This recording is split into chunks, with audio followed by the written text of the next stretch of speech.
Unified 911, anong matutulong namin sa'yo? Anya ti maitulong miken ka po. Anong may tatabang ko sa imo? Unsay akong ikatabang nimo? Ngini makadabang na misal ka no. Sa anumang wika o dialekto, may tulong na darating sa iyo.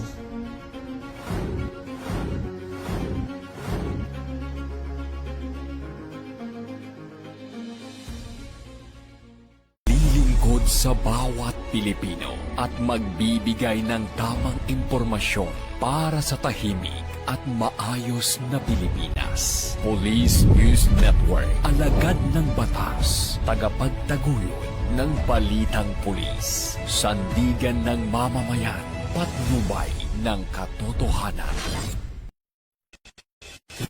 Kampo Krame, maghahatid ng pinakahuling kaganapan at nagbabagang balita. Ito ang PNN Police News Network. At ngayon, ang inyong mga tagapagbalita. Magandang araw, bagong Pilipinas. Ako ang inyong alagad ng batas, tagataguyod ng balitang pulis. Police Executive Master Sergeant Renato Robles. At ako naman, si Miss Luisa Zane Alba Lopez, sa inyong Mrs. Asia Pacific All Nations 2022 at Luminous Woman of the Year 2023. Maghahatid sa inyo ng tamang balita, kwento ng pulis at serbisyo para sa mamamayan at ito ang PNP News Online. Ang pangunahing balita ng Police News Network, tagataguyod ng balitang pulis.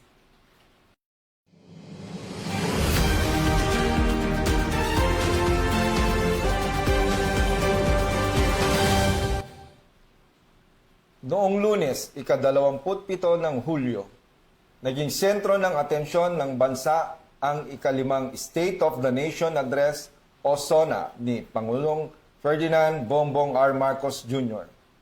Kasabay nito, ang malawakang paghahanda at pagpapatupad ng seguridad ng Philippine National Police upang matiyak ang mapayapa, maayos at ligtas na pagdaraos ng isa sa pinakamahalagang taunang kaganapan ng pamahalaan. Ngayong araw, balikan natin ang mga pangunahing balita at mahalagang pangyayaring nagbigay diin sa dedikasyon ng ating mga kapulisan sa pagpapanatili ng kaayusan at seguridad sa buong panahon ng SONA. Narito ang ating espesyal na recap.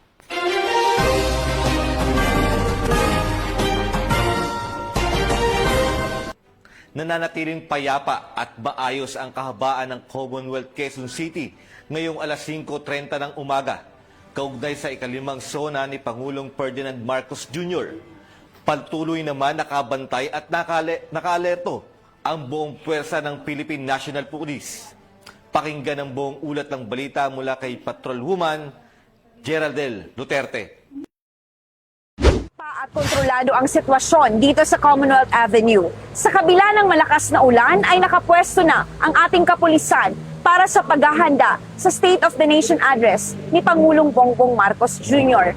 Kung makikita natin ay wala pang naitatalang individual o grupo na makikiisa sa malayang pamamahayag sa nasabing lugar. Nananatiling kontrolado at mapayapa ang sitwasyon sa Commonwealth Avenue ilang oras bago ang ika-5 State of the Nation Address ni Pangulong Ferdinand Bongbong Marcos Jr. Sa kasalukuyan, wala pang naitatalang pagdating ng mga grupong inaasahang magsasagawa ng kilos protesta o makikiisa sa mga nakatakdang mapayapang pagpapahayag sa lugar. Gayunman, nakaalerto na at nakapwesto ang mga tauhan ng Philippine National Police sa iba't ibang bahagi ng Commonwealth Avenue upang tiyakin ang kaayusan at seguridad. Patuloy ang pagbabantay ng mga otoridad upang mapanatiling ligtas at maayos ang daloy ng mga tao at sasakyan, gayon din ang pagsiguro na magiging mapayapa ang pagdaraos ng nasabing aktibidad. Inaasahan namang magpapatuloy ang mahigpit na seguridad habang papalapit ang oras ng nakatakdang SONA, kasabay ng pagdating ng iba-ibang mga grupong magsasagawa ng kani-kanilang aktibidad sa paligid ng batasang pambansa. At yan ang pinaka-latest dito sa Commonwealth Avenue. Ako, si Patrolwoman Geraldel Duterte, nagbabalita para sa Police News Network, bagong PNP para sa bagong Pilipinas, serbisyong mabilis, tapat at nararamdaman. Maraming salamat, Patrolwoman Luterte. At yan ang update ngayong umaga. Ako po si Patrolman Lubimir Julian, alagad ng batas tagataguyod ng Balitang Pulis. Bagong PNP para sa bagong Pilipinas, serbisyong mabilis, tapat at nararamdaman.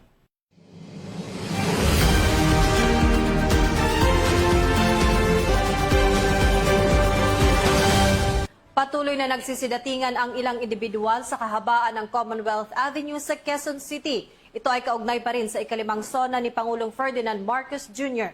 Kasabay nito patuloy ang Philippine National Police sa pagpapaigting ng seguridad sa naturang pagtitipon. Nagsimula ng magsidatingan at magtipon-tipon ang mga mamamayan sa iba't ibang bahagi ng kahabaan ng Commonwealth Avenue ngayong umaga, Hulyo 27, kaugnay ng mga aktibidad at seguridad para sa ikalimang State of the Nation Address o SONA 2026 ni Pangulong Ferdinand Marcos Jr. Sa kabila ng makulimlim na panahon, kapansin-pansin ang pagdami ng tao na sumasabay sa pag-iiba ng lagay ng kalsada. Batay sa pinakahuling ulat sa westbound lane, nananatiling katamtaman ng daloy ng mga sasakyan mula Fair Lane hanggang Regalado, Sandigan hanggang Meralco, Susuaregi hanggang Central. Samantala, sa bahagi ng Techno Hub hanggang Pilcoa ay naitala na ang katamtaman hanggang sa mabagal na daloy ng trapiko. Upang matiyak ang kapayapaan at kaayusan sa mahalagang kaganapang ito, nakatutok at masigasig na nagbabantay na ang Philippine National Police sa buong lugar sa pamamagitan ng pag-deploy ng mga tauhan para sa traffic management, crowd control at pangkalahatang seguridad ng publiko. At yan ang pinaka-latest update ngayong umaga. Manatiling nakatutok sa Police News Network para sa kaganapan kaugnay sa SONA 2026. Ako po si Patrolwoman Sari Bernales, nagbabalita. Alagad ng batas, tagataguyod ng Balitang Pulis. Bagong PNP para sa bagong Pilipinas. Serbisyong mabilis, tapat at nararamdaman.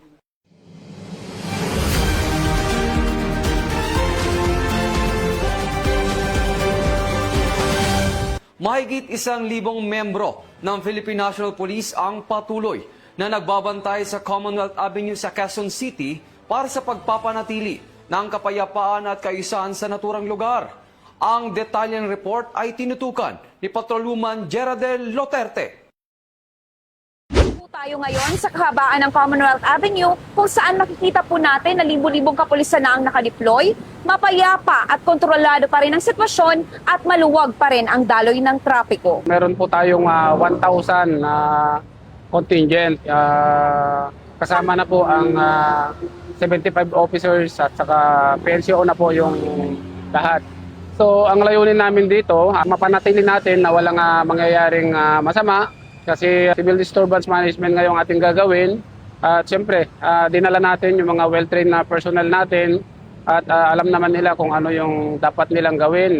Kailangan maintain natin yung maximum tolerance ng ating kapulisan para walang masaktan sa mga pagtitipon na gaganapin ngayong araw.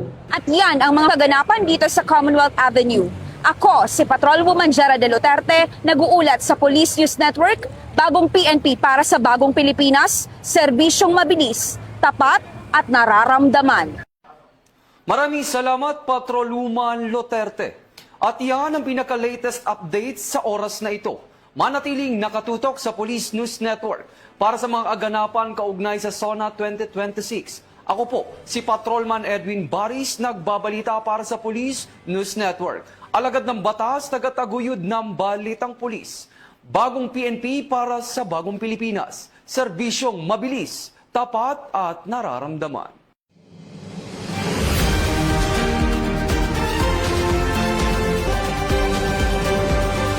Naka-alerto ngayon ang ating mga kapulisan sa Recto Avenue sa bahagi ng Menjola, Maynila. Ito ay matapos magtipon-tipon ang mga rallyista ngayong araw. Sa kabila naman ng presensya ng ating kapulisan, nagpapatuloy na mapayapa ang isinasagawang programa ng ating mga nakilahok. Nakatutok dyan si Patrolman Don Brosas. Pilipinas, nakapwesto na ang puwersa ng Philippine National Police bilang bahagi ng kanilang security deployment kaugnay sa State of the Nation Address ni Pangulong Ferdinand Marcos Jr. upang matiyak ang kaligtasan at kapayapaan dito sa lugar.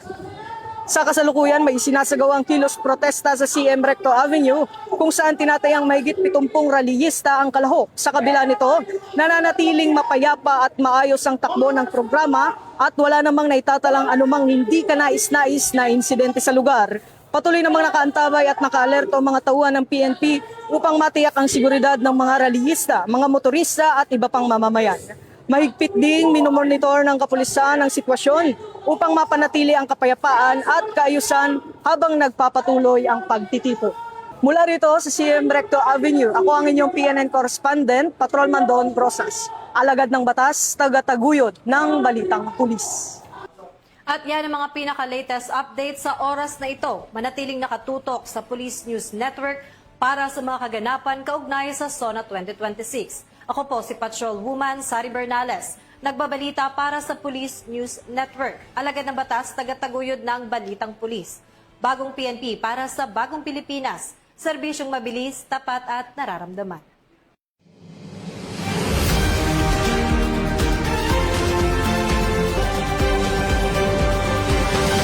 Samantala, nakahanda at nakatutok ngayon ang kapulisan sa paligid ng COA sa Commonwealth, Quezon City para sa pagpapatupad ng maximum security protocols. Ito ay habang patuloy ang pag-inspeksyon at pagbabantay sa mga estratehikong lugar kasabay ng gaganaping SONA 2026 ngayong araw. Ang buong detalye ng report ay tinutukan ni Patrol Woman Dara Falogne. Bagong Pilipinas, bilang bahagi ng security operations kaugnay ng State of the Nation Address, kasalukuyang nakadeploy ang mga kapulisan sa paligid ng COA, Quezon City. Ang mga personnel ay nasa kanilang nakatalagang post at nagsasagawa ng security, area monitoring at traffic management upang matiyak ang kaayusan at kaligtasan ng publiko. Mula dito sa COA, Quezon City, ako ang inyong PNN correspondent, Patrol Woman Dara Falogne. Alagad ng batas, taga-taguyod ng Balitang Pulis. Bagong PNP para sa Bagong Pilipinas, serbisyong mabilis, tapat at nararamdaman. At yan ang pinaka-latest update sa oras na ito. Manatiling nakatutok sa Police News Network para sa mga kaganapan kaugnay sa SONA 2026. Ako po si Patrol Woman Sari Bernales, nagbabalita para sa Police News Network. Alagad ng batas, taga-taguyod ng Balitang Pulis. Bagong PNP para sa Bagong Pilipinas. Serbisyong mabilis, tapat at nararamdaman.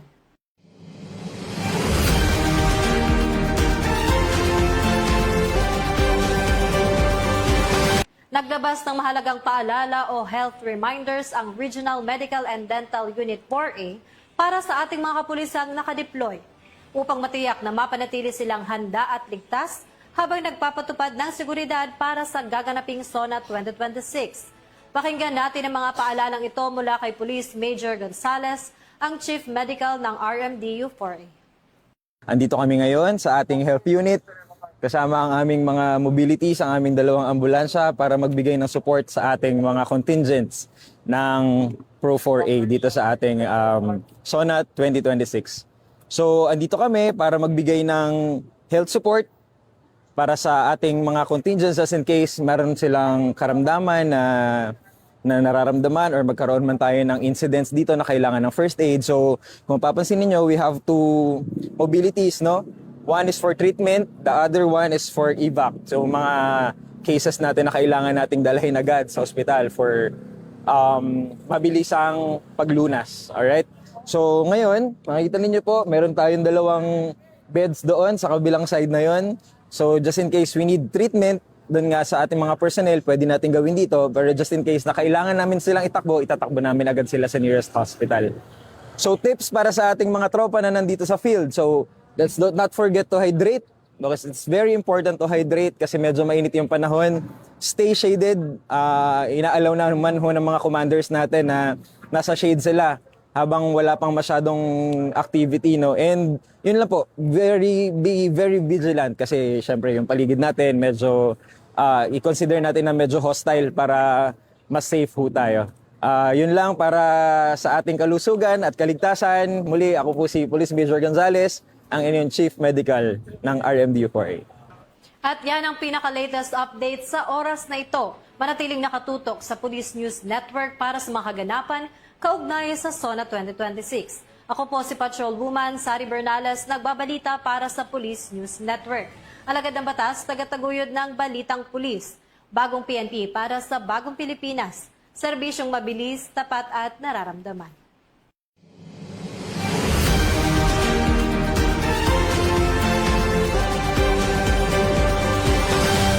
Nagpadala ang Cavite Police Provincial Office ng 347 PNP personnel sa Metro Manila. Ito ay upang tumulong sa pagpapanatili ng kapayapaan at seguridad sa ikalimang State of the Nation address ni President Ferdinand Bongbong Marcos Jr. ngayong araw. Police Corporal Doris Kaisip magbabalita. Status ng buong hanay ng Cavite Police Provincial Office bilang bahagi ng pinaigting na seguridad kaugnay ng ikalimang State of the Nation Address 2026. Kasabay nito ay nag-deploy ang Cavite PPO ng 347 PNP personnel sa Metro Manila upang tumulong sa pagpapatupad ng security operations ng Philippine National Police at matiyak ang ligtas, mapayapa at maayos na pagdaraos ng SONA. Patuloy rin ang pinaigting na police visibility, security monitoring at preventive patrol operations sa iba't ibang bahagi ng lalawigan bilang paghahanda sa mga inaasahang pagditipon at mapayapang kilos protesta. Bago ang deployment, sumailalim ang lahat ng personnel sa operational briefing at masusing inspeksyon ng kanilang mga kagamitan upang matiyak ang kahandaan sa pagpapatupad ng kanilang tungkulin ng may disiplina, profesionalismo at paggalang sa karapatang pantao. Ayon kay Police Colonel Ariel Red, Provincial Director ng Cavite PPO, ang nasabing deployment ay patunay ng kahandaan at dedikasyon ng Cavite PNP sa pagsuporta sa pambansang seguridad at sa pagpapanatili ng kapayapaan at kaayusan sa panahon ng SONA. Kasama ng buong Philippine National Police, nananatiling nakahanda ang Cavite Police Provincial Office sa pagtutupad ng tungkulin upang mapanatili ang kapayapaan, kaayusan at kaligtasan ng bawat mamamayan. Ito ang bagong PNP para sa Bagong Pilipinas, serbisyong mabilis, tapat at nararamdaman. Mula sa Cavite Police Provincial Office, ang tahanan ng mga bayaning polis, ako ang inyong PNN correspondent. Alagad ng batas, tagataguyod ng Balitang Pulis. Maraming salamat, Police Corporal Kaisip. At yan ang pinaka-latest update sa oras na ito, manatiling nakatutok sa Police News Network para sa mga kaganapan kaugnay sa SONA 2026. Ako po si Patrolwoman Sari Bernales, nagbabalita para sa Police News Network. Alagad ng batas, tagataguyod ng Balitang Pulis. Bagong PNP para sa Bagong Pilipinas. Serbisyong mabilis, tapat at nararamdaman.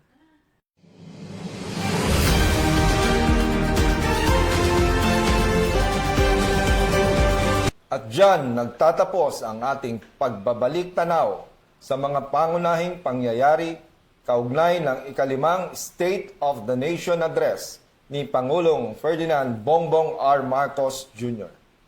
Mula sa masusing paghahanda, mahigpit na pagpapatupad ng mga security measures hanggang sa mapayapang pagtatapos ng SONA. Muling ipinakita ng Philippine National Police ang kahandaan at dedikasyon nito sa pangangalaga ng kapayapaan, kaayusan at kaligtasan ng bawat mamamayan.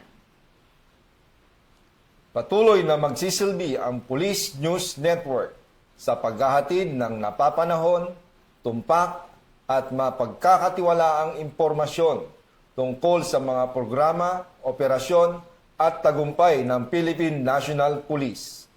Maraming salamat sa inyong panonood.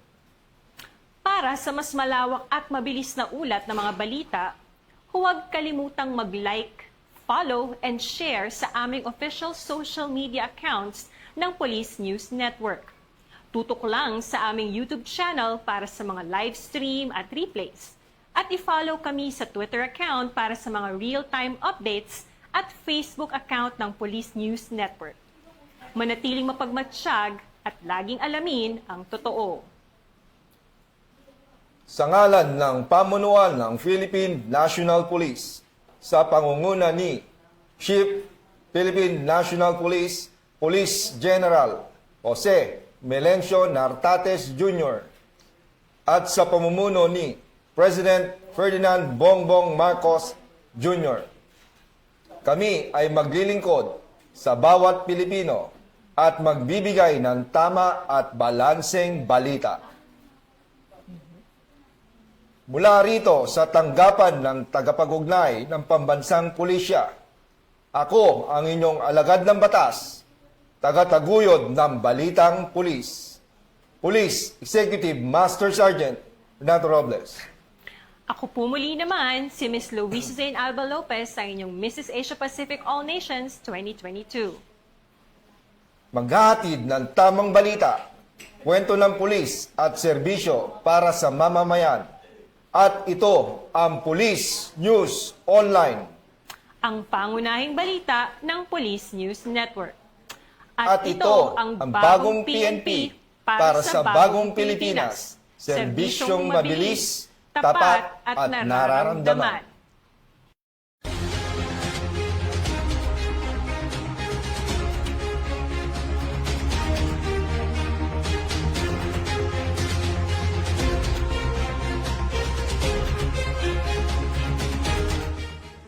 Police News Network, alagad ng batas, tagapagtaguyod ng balitang pulis.